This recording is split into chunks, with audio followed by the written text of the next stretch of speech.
ओम सर्वमंगलमंगल्ये शिवे सर्वार्थसाधिके शरण्यत्र्यंबके गौरी नारायणी नमस्तुते हेमकण्डविनालभं दिट्टनं परमं गुरुं सर्वशस्त्रप्रवक्तरं भर्गवं प्रणम्यहम्। नमस्कार बন্ধুসকল, মোৰ ইউটিউব চেনেল এষ্টাছৰবলৈ সকলোকে স্বাগত জনাইছোঁ। লগতে আগন্তুক ৰঙালী বিহুৰ হিয়াভৰা শুভেচ্ছা জনাইছোঁ। আগতে কৈছিলোঁ যে কিবা পাৰিলে মই যেনেকৈ নহওক ৰাখিবলকেইটা মই দি দিম। গতিকে সাধাৰণভাৱে বৰ্তমান গোটেই বস্তুৰ কাৰণে কেনেকুৱা হ'ব বিষ ৰাখিৰ আৰু ভাল বেয়া আৰু প্ৰতিকাৰখিনি মই যিমানখিনি পাৰি মই দি দিম। অকণ দীঘলীয়া হ'ব পাৰে, গতিকে লগতে সকলোকে আশীৰ্বাদ দিলোঁ। সকলোৰে শুভ হওক, সকলোৰে ভাল হওক, সকলো কৰ্ম আগবাঢ়ক, চাকৰি বিবাহ সকলোতে আগবাঢ়ক। এতিয়া আমি চাওঁ গোটেই বছৰটোৰ ভিতৰত আমি প্ৰথমতে মই বিষ ৰাখিৰ জাতক জাতিকাসকল কেনেকুৱা তাৰ বিষয়ে কিছু পঞ্জিকাটো থাকে। আৰু এনেও ধৰক যিহেতু বিষ ৰাখিৰ অধিপতি হৈছে শুক্ৰ হৈছে শুক্ৰাচাৰ্য, শুক্ৰ হৈছে গুৰু। যিটো শুক্ৰাচাৰ্য যেনেকৈ বৃহস্পতি গুৰু, শুক্ৰাচাৰ্য হৈছে মানে অসুৰৰ গুৰু হ'লেও কিন্তু কাকো বেয়া নকৰে।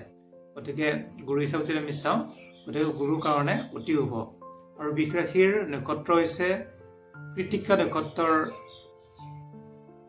তিনিটা চৰণ পায়, ৰোহিণী আৰু মৃগশিৰা নক্ষত্ৰৰ 4টা কৰি চৰণ পায়। গতিকে 4, 3, 7, 4, 4, 8, 8, 9 এটা চৰণ পায় কৃতিকাৰ। গতিকে এনেকৈ আমি চাওঁ, তেতিয়া সেই নক্ষত্ৰকেইটাৰ পৰা আৰম্ভ হৈছে বিষ ৰাশি। আৰু বিষ ৰাশিৰ যদি চাওঁ আমি, বিষ ৰাশিৰ হচেই, হচৌ, ব, উ, বৰচকাৰে বি, বৰচকাৰে বু, পটকাৰে বে, পটকাৰে বু, এইকেইটা আখৰেৰে বিষ ৰাশিটো গঠিত হয়। গতিকে বৈদি যাৰ নাম বিষ ৰাশি তেওঁলোকৰ। আৰু আমি যদি চাওঁ বিষ ৰাশিৰ ৰাশিতে বৈ আছে তুংগ স্থানত চন্দ্ৰ বহি আছে। আৰু এই ৰাশিৰ মিত্ৰ বুধ আৰু শনি বহি আছে। সমগ্ৰ হৈছে মংগল, বৃহস্পতি আৰু শত্ৰু ৰবি আৰু চন্দ্ৰ। আৰু পাশ্চাত্য মতে চাওঁ 21 এপ্ৰিলৰ পৰা 21 মেলৈকে যিসকলৰ জন্ম তেওঁলোকৰ কিন্তু বিষ ৰাশি বুলি ধৰা যায়। মই অসমীয়াতে কৈছোঁ গোটেইখিনি। বিষ ৰাশিৰ যে বৈশিষ্ট্য আমি চাওঁ, বিষ ৰাশিৰ বৈশিষ্ট্য হৈছে স্মৃতিশক্তি অতি প্ৰখৰ। স্মৃতিশক্তি কিয় প্ৰখৰ? যিহেতু শুক্ৰ গুৰুৰ কাৰণে স্মৃতিশক্তি অতি প্ৰখৰ, মানে বহুত আগবাঢ়িব পাৰে স্মৃতিশক্তি আৰু সকলো কথা মনত থাকে। ৰাশিৰ জাতক জাতিকাসকল বুদ্ধিহীনো থাকে আৰু বুদ্ধিমানো থাকে। মানে ইমান বুদ্ধিমানবিলাক বহুত বুদ্ধিমান হয়, কিছুমানে মানে বুদ্ধি কম থাকিলে বহুত বুদ্ধি কম হৈ থাকে, মাজৰ এনেকুৱা নাথাকে। পৰিশ্ৰমী, ধীৰ স্থিৰ, সদা আলাপী, উৎসাহী, সহনশীল, স্বাৱলম্বী, আধ্যাত্মিক শক্তিসম্পন্ন, জ্ঞানী, ভোগী, ৰক্ষণশীল, বিলাসী, ইন্দ্ৰিয় সেৱা এইবিলাকত মানে সকলোতে আগবঢ়া। জন্ম সময়ত যদি শুক্ৰ যদি ভাল ভাৱত থাকে বিষ ৰাশিত, নাইবা তুলা ৰাশিত যদি শুক্ৰ থাকে, নাচ গান, যিসকলে অভিনেতা অভিনেত্ৰী, বাদ্যানুগাৰী, জ্যোতিষী, চিকিৎসক, বিজ্ঞানী, ঔষধ ব্যৱসায়ী, মিঠাই ব্যৱসায়ী, নেতা, সুবক্তা, নাটক, চিনেমা ব্যৱসায়ী, কোম্পানী, যিকোনো কোম্পানীত কাম পায়, বেংক, জীৱন বীমা, কাৰ্যালয় সহায়ক হিচাপে জীৱনত সুনাম অৰ্জন কৰিবলৈ সক্ষম হয়। গতিকে যিসকলৰ শুক্ৰ অশুভ হৈ থাকে, কন্যা ৰাশিত শুক্ৰ থাকে, শুক্ৰ কন্যা ৰাশিত নিচস্ত হয়, তেতিয়া কিন্তু কিছু অশুভ ফল ভোগ কৰে।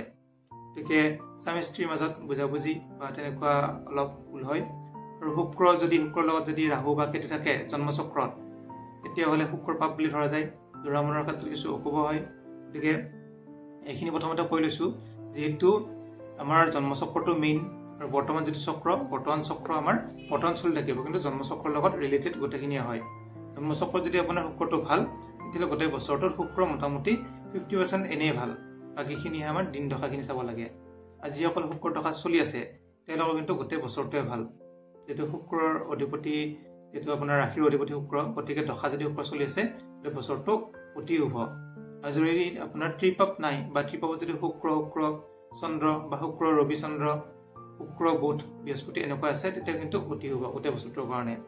বিষ ৰাশিৰ ব্যক্তিসকল মানে ধৈৰ্য আৰু বল, কম বয়সতে মানে কৰ্মপ্ৰাপ্তি হয়। যিহেতু শুক্ৰৰ কাৰণে কম বয়সত কৰ্মপ্ৰাপ্তি হয়, যদি দশাটো কম বয়সতে হয়। আৰু সকলো কামতে আগবঢ়া, সৎ পথত আৰু সৎ উপায়ে জীৱিকা নিৰ্বাহ কৰে। গতিকে ৰীতি নীতি এইবিলাকো মানে বহুত মানি চলে। গতিকে বিলাসী বা বিলাসত থাকিব বিচাৰে বিষ ৰাশিৰ জাতক জাতিকাসকলে। এইখিনি মই কোৱাৰ পিছত মই গোটেই বছৰটো কৈ দিম। সকলো কামতে পোনপটীয়াকৈ অংশগ্ৰহণ কৰে। পিছফালৰ পৰা মানুহক ঠাট্টা নকৰে তেওঁলোকে আৰু প্ৰেম বা বন্ধুত্বত সকলোকে সমান অধিকাৰ দিয়ে নিজৰ আদৰ্শ কৰ্মস্পৃহাৰ বাবে এই ৰাশিৰ ব্যক্তিয়ে আনক সহজতে আকৰ্ষণ কৰিব পাৰে এইটো এটা সুযোগ বহুত ভাল যদি ছোৱালীৰ ক্ষেত্ৰত চোৱা যায় চাৰিন চিতীয়া হৈ ঘূৰা ফুৰা এইবিলাক কৰি বহুত ভাল পায় স্বতন্ত্ৰভাৱে থাকি ভাল পায় উজ্জ্বল ৰংচঙীয়া কাপোৰ পিন্ধি বহুত ভাল পায় নিজৰ বাহ্যিক আচৰণৰ দ্বাৰা সকলোকে মোহিত কৰিব পাৰে আৰু নাৰী প্ৰতিবল্লভা বিনীতা ৰুচিসম্পন্ন মানে সাধাৰণ শাস্ত্ৰত পাকৈত ধনশালিনী জীৱন নিৰ্বাহ কৰি থাকে বৃষ ৰাশিৰ নাৰীৰ কাৰণে মানে শৰীৰ অলপ লাহি পাহি হয় ঘূৰণীয়া মুখমণ্ডল হয় সদায় মুখত হাঁহি থাকে মিঠামুখীয়া উজ্জ্বল বগা ৰং বিশিষ্ট দীঘল চুলি থাকে আৰু গাভৰু অৱস্থাতে কেতিয়াবা প্ৰেমত মানে পৰি যায় তেনেকুৱা গোপন পুৰুষৰ লগত অলপ সম্পৰ্ক ৰাখিব পাৰে বৃষ ৰাশিৰ নাৰীসকলৰ সকলোতে আগবাঢ়ে এইবিলাক মানে বহুতখিনি শুভ গতিকে বিবাহত অতি শুভ হয় সন্মান সহকাৰে বিবাহ হয় খেলি মেলি নালাগে প্ৰেমতো বুজাবুজি থাকে সকলোতে গতিকে নাৰী ক্ষেত্ৰতো অতি শুভ প্ৰেম প্ৰীতিত কিন্তু অতি শুভ যদি আমি এতিয়া গোটেই বছৰটোৰ ভিতৰত চাওঁ বছৰটোত যেহেতু ৰাশিৰ মানে দ্বিতীয়তে থাকিল চন্দ্ৰ আৰু পঞ্চমত থাকিল কেতু আৰু যদি আমি চাওঁ দশমত থাকিল শনি আৰু মংগল একাদশত থাকিল বুধ আৰু যেহেতু শুক্ৰ বুধ হৈছে নিচস্থ শুক্ৰ হৈছে তুংগ আৰু ৰাহু দ্বাদশত থাকিল ৰবি আৰু বৃহস্পতি গতিকে খৰচৰ ঘৰত বৃহস্পতি থকাৰ কাৰণে খৰচটো অলপ বৃদ্ধি হৈ আছে কিন্তু মে' মাহৰ 10 তাৰিখৰ পৰা খৰচটো অকণমান কমিব গতিকে ঠিক তেনেকুৱা আৰু যদি আমি চাওঁ আনৰ লগত কিছু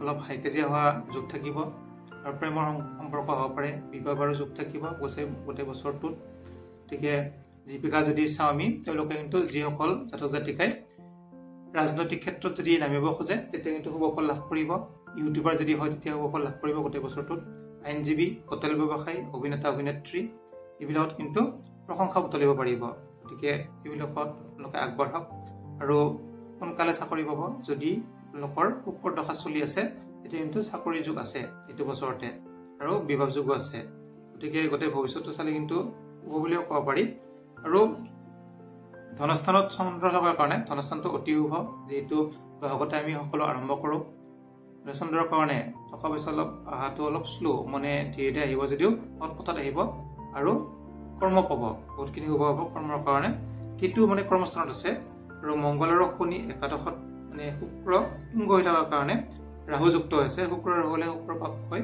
আৰু বুধ যুক্ত হৈছে দ্বাদশ স্থানত ৰবি আৰু বৃহস্পতি থাকিল ৰবি বৃহস্পতি থকাৰ কাৰণে ৰবি তুংগ গতিকে খৰচ হ'লেও মানে শুভ কামত খৰচ হ'ব আপোনালোকৰ গতিকে আমি যদি চাওঁ এতিয়া ধনস্থানত চন্দ্ৰৰ কাৰণে অতিৰিক্ত ব্যয় হোৱাৰ লগতে বন্ধু বান্ধৱৰ লগত মনোমালিন্য আদিৰ যোগ দেখা যায় গতিকে পঞ্চম স্থানত নিচস্থ কেতু থকাৰ কাৰণে বৃষ ৰাশিসকলৰ ব্যক্তিৰ এই বছৰত প্ৰতিযোগিতামূলক পৰীক্ষাত ক্ষুদ্ৰ উদ্যোগ দূৰভ্ৰমণ এইবিলাক মানে অকণমান অশুভ থাকিব সন্তানৰ পৰা অকণমান অশান্তি পাব যিসকলৰ ল'ৰা ছোৱালী আছে বৃদ্ধি হ্ৰাস পাব মানে আপোনাৰ টকা পইচাৰ ক্ষেত্ৰত আৰু বুদ্ধিটো অলপমান হ্ৰাস হ'ব মানে বুদ্ধিটো অকণমান কমিব এইটো হৈছে আপোনাৰ প্ৰথম সময়ত যিহেতু যেতিয়া কেতু সঞ্চাৰ হ'ব মানে বেলেগ এটা ৰাশিত প্ৰৱেশ কৰিব কন্যাৰ পৰা সিংহত আহিব তেতিয়া কিন্তু অতি শুভ হ'ব গতিকে চৰকাৰী কৰ্মত কিন্তু সোনকালে চাকৰি পোৱাৰ যোগ আছে ছাত্ৰ ছাত্ৰীৰ কাৰণে অতি শুভ আৰু পদোন্নতি যিসকলে চৰকাৰী চাকৰি কৰিছে বা কোম্পানীত চাকৰি কৰিছে পদোন্নতি মানে আপোনালোকৰ ধুনীয়াকৈ আগবাঢ়িব পাৰিব আৰু প্ৰমোচন পাব এইটো কিন্তু ভাল আৰু পিতৃ মাতৃৰ কাৰণেও কিন্তু অতি শুভ আৰু পিতৃ মাতৃৰ পৰা সমৰ্থন পাব একাদশত ৰাহু থকাৰ কাৰণে অধিক সুখ আৰু সাফল্য মানে তৃতীয় ষষ্ঠ একাদশত যদি পাপ গ্ৰহবিলাক থাকে তেতিয়াহ'লে অতি শুভ হয় গতিকে তৃতীয় ষষ্ঠ একাদশত পাপ গ্ৰহ থকাৰ কাৰণে ৰাহু থকাৰ কাৰণে আপোনালোকৰ অতি শুভ গতিকে গোটেই বছৰটো যদি চাওঁ মাজে মাজে দ্বাদশত ধৰক ৰবি আছে তুংগ হয় সেইকাৰণে মূৰৰ বিষ হ'ব পাৰে জ্বৰ হ'ব পাৰে মানসিক দুশ্চিন্তা হ'ব পাৰে আৰু হতাশাত ভুগিব পাৰে দ্বাদশত বৃহস্পতিৰ কাৰণেও কিন্তু অশুভকাৰক এইটো মানে সদায় যে পাব ঠিক তেনেকুৱা নহয় অশুভবিলাক মাজে মাজেহে পায় গতিকে মাজে মাজে যেতিয়া গ্ৰহবিলাক সঞ্চাৰ হ'ব বা কিছুমান গ্ৰহৰ দৃষ্টি দিব যিহেতু চন্দ্ৰ 54 ঘণ্টা থাকে এটা ৰাশিত এতিয়া ধৰক দ্বিতীয়টো ৰাশিত গ'লে যেতিয়া চন্দ্ৰৰ দৃষ্টি পৰিব তেতিয়াও কিন্তু কিছু শুভ ফল লাভ কৰিব পাৰে যদি আমি এটা চাওঁ এতিয়া এতিয়া আমি ধনস্থানটো প্ৰথমে চালো যে ধনৰ অধিপতি হৈছে বুধ আৰু বুধ যেহেতু বৰ্ষৰ আৰম্ভণিতে নিচস্ত হৈ আছে নিচস্ত হোৱাৰ কাৰণে কিছু অশুভ মানে প্ৰথম সময়ত অশুভ হ'লেও কিন্তু পিছৰ ফালে ভাল হ'ব আৰু পাবলগীয়া ধন কিন্তু অলপ দেৰিকৈ আহিব উদ্যোগ ব্যৱসায়বিলাকত লোকচান হ'ব আপোনাৰ জেঠ মাহৰ 25 তাৰিখৰ আগত জেঠ মাহৰ 25 তাৰিখৰ পৰা কিন্তু অতি হ'ব গতিকে জেঠ মাহৰ 25ৰ পৰা আপোনালোকে ব্যৱসায় বাণিজ্য হোটেল ব্যৱসায় যিসকলে মিঠাই ব্যৱসায় কৰে যিসকলে গান্নাচ কৰে তেওঁলোকৰ কিন্তু অতি হ'ব আৰু 15 কাতিৰ পৰা ধনস্থান অশুভ যদিও 20 পোহৰ পৰা কিন্তু গোটেই বছৰটো অতি হ'ব ধনস্থানটো আপোনালোক মনত ৰাখিব 25 জেঠৰ পৰা লগৰ 15 কাতিলৈকে কিছু হ'ব 15 কাতিৰ পৰা 20 পোহৰলৈকে অশুভ আৰু 20 পোহৰ পৰা অতি হ'ব যিসকলে ব্যৱসায় বাণিজ্য এতিয়া সকলোৱে সুধি থাকে যে মই ব্যৱসায় কৰিলে কেনেকুৱা হ'ব এই বছৰ পাৰিম নেকি তেওঁলোকৰ কাৰণে মই ব্যৱসায় বিষয়ে অকমান কৈ দিছো বাণিজ্যিক আৰু হৈছে মংগল আৰু বৰ্ষৰ আৰম্ভত কালত কৰ্মস্থানত আছে মংগল গতিকে কৰ্মস্থানত যেতিয়া মংগল থাকিব যেহেতু আপোনাৰ ব্যৱসায় বাণিজ্য অধিপতি মংগল গতিকে অতি শুভ বুলি ক'ব পাৰি মানে যিসকলে মাটিৰ দালালি কৰে বা খনিজ দ্ৰব্যৰ কাম কৰে খাদ্য শস্য ব্যৱসায় কৰে তেওঁলোকৰ কিন্তু অতি শুভ তেওঁলোকে লাভ কৰিব নতুন নতুন ব্যৱসায়ৰ চিন্তা ভাৱনা মনলৈ সাহস আনিব আৰু প্ৰেৰণা দিব 25 শাওনৰ পৰা বৃষ ৰাশিৰ ব্যক্তিসকলৰ ব্যৱসায় বাণিজ্য অতি শুভ আপোনালোকে মনত ৰাখিব 25 শাওনৰ পৰা কিন্তু অতি শুভ ফাষ্ট ফুড ফুলৰ ব্যৱসায়ী ঠিকাদাৰীসকলৰ মানে লাভৱান হ'ব 25 মাঘৰ পৰা বৃষ ৰাশিৰ যিসকলৰ বৃষ ৰাশিৰ ব্যক্তিসকলে ব্যৱসায় বাণিজ্যত অতি শুভ ফল লাভ কৰিব 20 মাঘৰ পৰা গতিকে শাওনৰ 25ৰ পৰা এটা গোটেই বছৰটো হ'ব বুলি ক'ব পাৰি যিসকলে পইচা পাতি পাবলগীয়া আছে তেওঁলোকৰ কিন্তু পইচা পাতি পাব তেতিয়া পাবলগীয়া ধনখিনিও কিন্তু আহি যাব এইখিনিতো অতি শুভ যদি আমি বিদ্যাস্থান চাওঁ যেহেতু মিথুন কৰ্কট সিংহ ৰাশিৰ অধিপতি আছে ৰবি যেহেতু ৰাশিতে আপোনাৰ তুংগ হৈ থাকিল গতিকে ৰবি হৈছে বৃষ ৰাশিৰ ব্যক্তিৰ বিদ্যাধিপতি গতিকে আৰম্ভণিতে দ্বাদশত থকাৰ কাৰণে ছাত্ৰ ছাত্ৰীৰ এটা অতি শুভ দ্বাদশত থাকিলেও কিন্তু যেহেতু তুংগৰ কাৰণে অতি শুভ কিন্তু বিদ্যাৰ্থী মানে কি হ'ব মূৰৰ বিষ অলপ হ'ব পাৰে শাৰীৰিক অলপ কষ্ট হ'ব পাৰে মানসিক দুশ্চিন্তা হ'ব পাৰে অলপ হাইকাজিয়া হ'ব পাৰে এইখিনি কিন্তু অকণমান অশুভ আৰু যেতিয়া ৰবি সঞ্চাৰ হ'ব মানে মেষ ৰাশিৰ পৰা বৃষ ৰাশিত বৃষৰ পৰা মিথুনত এনেকৈ প্ৰৱেশ কৰিব তেতিয়া বহাগৰ 18 তাৰিখৰ পৰা বিদ্যাস্থানটো অতি শুভ 18 বহাগৰ পৰা যেহেতু 18 বহাগত ৰবি 18 ডিগ্ৰী মান গুচি যাব 15 ডিগ্ৰীলৈকে কিছু অশুভ থাকে 10 ডিগ্ৰীলৈকে তথাপি 15লৈকে অশুভ ধৰিলো 18 ডিগ্ৰী হোৱাৰ লগে লগে অতি শুভ হৈছে আমি 18 বহাগৰ পৰা বিদ্যাস্থান হ'ব আৰু সংস্কৃত ভাষা ভূগোল জ্যোতিষ মহাকাশ গৱেষণা আদিত সফলতা আনিব গতিকে এইখিনি কিন্তু অতি শুভ ব্যৱসায় তাৰপিছত আপোনালোকৰ ধনস্থান এইখিনি মই কৈ দিলোঁ এতিয়া চাওঁ যিসকলে চাকৰি কৰি আছে বা কৰ্মস্থান তেওঁলোকৰ যদি আমি চাওঁ বৃষ ৰাশিৰ ব্যক্তিৰ কৰ্মৰ অধিপতি হৈছে শনি গতিকে এই বছৰত বৰ্ষাৰ আৰম্ভত শনি কৰ্মস্থানত স্বগৃহী মানে নিজ গৃহত মংগলযুক্ত হৈ থকাৰ কাৰণে অতি শুভকাৰক মানে যিহেতু মংগলৰ লগত যদিও শত্ৰুৰ লগত আছে তথাপিও নিজৰ ঘৰত আছে নিজৰ ঘৰত থকাৰ কাৰণে অতি শুভ কিন্তু শনি আৰু মংগল একেলগে থকাৰ কাৰণে মাজে মাজে অপমান হ'ব পাৰে উদ্যোগত সৰু সুৰা ক্ষতি হ'ব পাৰে গতিকে এইখিনি অকণমান থাকিব পাৰে কিন্তু দশমত মংগলৰ প্ৰভাৱ থকাৰ কাৰণে সৰ্ব উন্নতি মংগলে মানে কি হয় মাটি বাৰী ক্ষেত্ৰত বা ব্যৱসায়ৰ ক্ষেত্ৰত বা দোকান পোহাৰৰ ক্ষেত্ৰত এইবিলাক মানে উন্নতি কৰে আৰু কৃষিত উন্নতি কৰে যিহেতু মাটি বাৰী কৃষিৰ পৰা ৰিলেটেড উন্নতি কৰে গতিকে এইবিলাক কিন্তু কৰ্মৰ প্ৰাপ্তি হ'ব যদি আপোনালোকে কিবা ভাল ব্যৱসায় কৰিব ইচ্ছা কৰে তেনে কৰিব পাৰে প্ৰথম সময়ৰ পৰা আপোনালোকে ভাল ফল লাভ কৰিব আৰু চাওঁ বৃষ ৰাশিৰ ব্যক্তি পুলিচ সামৰিক বাহিনী উকিল পৰিবহণ বিভাগ তাৰপিছত এইবিলাকত কিন্তু অতি শুভ 18 জেঠৰ পৰা পুনৰ আকৌ 20 আহাৰলৈকে অতি শুভ আপোনালোকে মনত ৰাখিব 18 জেঠৰ পৰা 20 আহাৰলৈকে যদি আপোনালোকে কৰ্মত মানে চাকৰিত যদি আপোনালোকে এপ্লাই কৰে বা ৰিজাল্ট দিয়ে তেতিয়া কিন্তু অতি শুভ ফল লাভ কৰিব এতিয়া যদি আমি প্ৰেম বা বিবাহৰ ক্ষেত্ৰত যদি আমি চাওঁ বৃষ ৰাশিৰ বিবাহৰ অধিপতি হৈছে মংগল যেহেতু সপ্তমপতি মংগল বৃষ ৰাশিৰ আৰু সপ্তম হৈছে বিষমসপ্তম সমসপ্তম হ'ব বিষমসপ্তম হৈছে মেষ ৰাশি আৰু বৃষ ৰাশি হৈছে সমসপ্তম গতিকে সপ্তমপতি মংগল যেহেতু কৰ্মস্থানত আছে গতিকে কৰ্মস্থানত থকাৰ কাৰণে কৰ্মতহে শুভ হ'ব গতিকে বৰ্ষৰ আৰম্ভণিত প্ৰেম প্ৰণয় আৰু বিবাহত অতি শুভ নতুন প্ৰেমত আনন্দ হ'ব আৰু বিপৰীত লিংগৰ পৰা আপোনালোকে সহায় লাভ কৰিব এইটো এটা ভাল যুগ থাকিব আৰু বৃষ ৰাশিৰ যিসকলৰ অবিবাহিত যুগ আছে যুৱক যুৱতী আছে বিবাহত আগবাঢ়িব পাৰিব গতিকে এইটোতো ভাল আৰু যিসকল বাধা চলি আছে বাধা কিন্তু আঁতৰি যাব। আৰু 14 বহাগৰ পৰা বৃষ ৰাশিৰ প্ৰেম প্ৰণয় বিবাহ অতি হ'ব। আপোনালোকে মনত ৰাখিব 14 বহাগ আৰু মে' মাহৰ পৰা 1 মে' বুলি ধৰিব পাৰি। যে আহাৰৰ 1 তাৰিখৰ পৰা অকণমান 1 মাহৰ কাৰণে অশুভ থাকিব। আকৌ 15 ভাদৰ পৰা অতি শুভ আহিব। মাজে মাজে শুভ হ'ব। যিখিনি মই কোৱা নাই সেইখিনিত শুভ আৰু অশুভ দুটা ফল সমান সমান শুভ শুভ ফল। আৰু যিখিনিত শুভ সেইখিনি বহুত শুভ, যিখিনি অশুভ সেইখিনিত অকণমান অশুভ থাকিব। এতিয়া চাওঁ আমি পাৰিবাৰিক ক্ষেত্ৰত। পাৰিবাৰিক ক্ষেত্ৰত বছৰৰ আৰম্ভণিতে যিহেতু তুংগ হৈ আছে শুক্ৰ আৰু বুধ হৈ আছে নিচস্থ, ৰাহু কেতু নিচস্থ, গতিকে মিশ্ৰিত ফল পাৰিবাৰিক ক্ষেত্ৰত। গতিকে পতি পত্নীৰ লগত মাজে মাজে মনোমালিন্য হ'ব পাৰে। কিহৰ কাৰণে? যিহেতু মংগল আৰু শনি একেলগে আছে। মংগলৰ শত্ৰু যিহেতু শনিৰ শত্ৰু মংগল, গতিকে শত্ৰু লগত থকাৰ কাৰণে অকণমান শত্ৰুতা হ'ব পাৰে পতি পত্নীৰ মাজত। গতিকে পুত্ৰ সন্তানৰ অকণমান অশান্তি হ'ব পাৰে। ভাই ভণ্টি বন্ধু বান্ধৱৰ পৰা কিন্তু সম্পূৰ্ণ সহযোগিতা লাভ কৰিব। মাজে মাজে পিতৃ মাতৃৰ লগত অকণমান হাই কাজিয়া হ'ব পাৰে আৰু মানসিক কষ্ট হ'ব পাৰে। 18 জেঠৰ পৰা অতি শুভ, জেঠৰ 18 তাৰিখ প্ৰথম সময়ত অকণমান অশুভ থাকিব পাৰিবাৰিক ক্ষেত্ৰত। আৰু ঘৰৰ সকলো সদস্যৰ পৰা আশানুৰূপ সহযোগিতা লাভ কৰিব আৰু গৃহ নিৰ্মাণ হ'ব পাৰে আপোনালোকৰ। যদি আপোনালোকে ঘৰ যদি এপ্লাই কৰিছে, যিসকল চৰকাৰী ঘৰ বা চেষ্টা কৰিছে, তেওঁলোকৰ কিন্তু গৃহ নিৰ্মাণৰ অতি শুভ যুগ। গতিকে এইখিনি এটা ভাল। 25 কাতিৰ পৰা কিছু অশুভ থাকিব। যিহেতু কাতি মাহত ৰবি নিচস্থ হৈ থাকে। আকৌ শুক্ৰ যদি লগ লাগি যায় তেতিয়া ৰবি শুক্ৰ শত্ৰুৰ ক্ষেত্ৰত একেলগে থাকিব, গতিকে কিছু অশুভ থাকিব পাৰে। 10 পোহৰ পৰা অতি শুভ। এতিয়া স্বাস্থ্য যদি আমি চাওঁ, স্বাস্থ্যাধিপতি হৈছে শুক্ৰ। যিহেতু স্বাস্থ্য আৰু ৰাশিৰ অধিপতি একে হয়। স্বাস্থ্য শুক্ৰ প্ৰথম সময়ত যিহেতু শুক্ৰ তুংগ হৈ আছে, যদিও একাদশত আছে কোনো কথা নাই, তুংগ হৈ থাকিলে 100% ফল দিয়ে। গতিকে 100% ফল দিলে বেমাৰ আজাৰ যদি কাৰোবাৰ হৈ আছে ভাল হোৱাৰ যুগ। বৰ্তমানো কিছু শুভ, গতিকে বছৰৰ আৰম্ভণিতে যিহেতু শুভ হৈ আছে, গতিকে বেমাৰ আজাৰ ভাল হোৱাৰ যুগ। আৰু দেহভাৱ অতি শুভ। বৰ্ষাৰম্ভ কালত শুক্ৰ একাদশ স্থানত তুংগ হৈ থকাৰ কাৰণে বৃষ ৰাশিৰ জাতক জাতিকাসকলৰ সুন্দৰ স্বাস্থ্যৰ অধিকাৰী। পুৰণি ৰোগ নিৰ্মূল। যদি পুৰণা কিবা ৰোগ আছে, বেমাৰ হৈছে, নিৰ্মূলেই হ'ব। উচ্চ ৰক্তচাপ, মধুমেহ ৰোগ নিয়ন্ত্ৰণধীন, নিয়ন্ত্ৰণ হ'ব। গতিকে আদি শুভকাৰক স্বাস্থ্য আৰু দেহভাৱ অতি শুভ। 15 বহাগৰ পৰা 1 সনলৈকে কিছু অকণমান অশুভ থাকিব। মে' মাহৰ মাহটো অকণমান অশুভ বুলি ধৰিব পাৰে ইংৰাজী হিচাপত।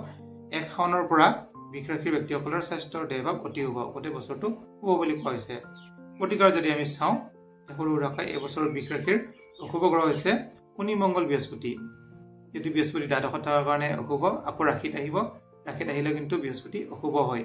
গতিকে শনি মংগল অশুভৰ কাৰণে শনি আৰু মংগলৰ আৰু বৃহস্পতিৰ প্ৰতিকাৰ কৰিব। মই প্ৰতিকাৰসমূহ আগৰ ভিডিঅ'ত দি দিছোঁ, আপোনালোকে পাব পাৰে, কোনো কথা নাই। তথাপিও এটা সৰুকৈ কৈ দিছোঁ। শনিৰ কাৰণে দক্ষিণাকালী কৱচ ল'ব পাৰে 1 বছৰৰ কাৰণে, নাইবা বৰিয়াল গছৰ শিপা ল'ব পাৰে, ধাৰণ কৰিব পাৰে, তেতিয়া কিন্তু শুভ ফল লাভ কৰিব। আৰু এমেথিষ্ট ল'ব পাৰে, যিটো এমেথিষ্ট দাম কম, বহুত কম হয়, কমতে পাব। হয়তো 1500 পৰা আপোনাৰ 3500 টকাৰ ভিতৰতে ভাল ভাল এমেথিষ্ট পায়। তেতিয়া ল'ব পাৰে 1 বছৰৰ কাৰণে, কম দামী ল'লেই হ'ল। আৰু বৃহস্পতিৰ কাৰণে আপোনালোকে ব্ৰহ্মষষ্ঠী গছৰ মূল ধাৰণ কৰিব পাৰে, 1 বছৰ পিছত খুলি দিব পাৰে। এইখিনি যদি কৰিব পাৰে বা কৰে তেতিয়া অতি শুভ। আৰু বৃহস্পতিবাৰ যদি আপোনালোকে পালন কৰিব পাৰে 1 বছৰ, পালন বুলি কওঁতে কিছুমানে লগন দিব পাৰে, যিসকলে পাৰে। যিসকলে নোৱাৰে নিৰামিষ খালেও হ'ব। গতিকে যিটো পাৰে আপোনালোকে কৰিলে কিন্তু অতি শুভ ফল লাভ কৰিব। এইটা শুভৰ কাৰণে কিছু দান দক্ষিণা দিব পাৰে। শনিৰ কাৰণে ক'লা বস্তু দান কৰিব লাগে, চাউল, তিল, মাটি দালি, ক'লা বেঙেনা, এনেকৈ ক'লা কাপোৰ বা লোহাৰ কটাৰী, লোহাৰ কেৰাহী, এনেকৈ ক'লা কম্বল, এনেকৈ এটা দান বা ভোজনী দিব পাৰে। তেতিয়া কিন্তু শনিৰ যিটো দান যদি প্ৰথমতে দিয়ে বহাগতে, গোটেই বস্তুটোৰ কাৰণে কিন্তু অতি শুভ। তাৰপিছত যদি আমি চাওঁ, মংগলৰ কাৰণে আপোনালোকে ৰঙা বস্তু দান কৰিব পাৰে, ভোজনীত থাকিব চাউল আৰু মচুৰ দালি, পকা জলকীয়া, ৰঙালাওটো ৰঙা নিচিনাই হয়, পকা বিলাহীটো ৰঙাই হয়, তেনেকুৱা ৰঙা বস্তু দান কৰিব। মিঠাতেল, ৰং গুড়া, এনেকুৱা এটা ভোজনী দিব। পাৰিলে ৰঙা কাপোৰ এখন দিব লগত, তেতিয়া কিন্তু ভোজনীটো দিলে অতি শুভ। ভিক্ষাৰীক দিব পাৰে বা মন্দিৰত দিব পাৰে। মন্দিৰত যদি সূৰ্য বিপ্ৰ ব্ৰাহ্মণ থাকে সকলো দিব পাৰে। আৰু বৃহস্পতিৰ কাৰণে আপোনালোকে এটা ভোজনী দিব পাৰে, যিহেতু বৃহস্পতি নিৰামিষ। আপোনালোকে চাউল, মুগৰ দালি, এনেকৈ ৰং গুড়া, মিঠাতেল, এনেকৈ দিব পাৰে ধুনীয়াকৈ, এটা এসাঁজ খাব পৰাকৈ। আৰু লগত এটা দক্ষিণা দিব, 11 টকা, 21 টকা, 51 টকা যি পাৰে। গতিকে যোনে যাৰ যিমান শক্তি সেই হিচাপত দিব পাৰে। ধুনীয়াকৈ যে এই তিনিটা যদি ভোজনীও দিয়ে তথাপিও কিন্তু আপোনালোকৰ কাৰণে অতি হ'ব গোটেই বছৰটোৰ কাৰণে। আৰু এতিয়া বৃষ ৰাশি যদি আমি চাওঁ বৰ্ষফলটো মই অকণমান কৈ দিম। আগতে মই কৈ দিছোঁ বৰ্ষফলটো। বৃষ ৰাশি যিহেতু 3, 4, 5 নক্ষত্ৰ, গতিকে 3, 4, 5 নক্ষত্ৰৰ মনভঞ্জনম, গতিকে মনভঞ্জনম মানে মনৰ অশান্তি বা মনৰ উগুল থুগুল। মই আগত মই কৈ দিছোঁ, আগতে ভিডিঅ' এটা দিছিলোঁ বৰ্ষফল, আৰু বৰ্ষচক্ৰটোৰ পৰা 100% ফল পায়। ভাল থাকিলে ভাল হয়, অশুভ থাকিলে কিন্তু অশুভ হয়। এই মনভঞ্জনম মানে হ'ল মনৰ অশান্তি বা উগুল থুগুল। গতিকে বছৰটোত মাজে মাজে মানে মনৰ অশান্তি পাব। গতিকে এই মনৰ অশান্তিটোৰ কাৰণে এটা প্ৰতিকাৰ আছে। মনভঞ্জনম প্ৰতিকাৰ এটা আছে গগন। গগনত পৰিলে আপোনালোকে পাৰিলে বৰ্ষচক্ৰত পৰিলে আৰু সোণ ৰূপ তাম আৰু সোণ ৰূপ তাম দিলে হ'ল। সোণ ৰূপ তাম বুলি কওঁতে এতিয়া সোণ বা ৰূপ দিয়াটো বা দান দক্ষিণা দিয়াটো অতি কঠিন। গতিকে সোণৰ মূল্য এটা 21 টকা বা 11 টকা, ৰূপৰ মূল্য 21 টকা, 11 টকা, 51 টকা বা 101 টকা যোনে যিমান পাৰে। তামৰ মূল্য এটা ধুনীয়াকৈ 21 টকা, 11 টকা, 51 টকা, 101 টকা এনেকৈ মিলাব যোনে যিমান পাৰে।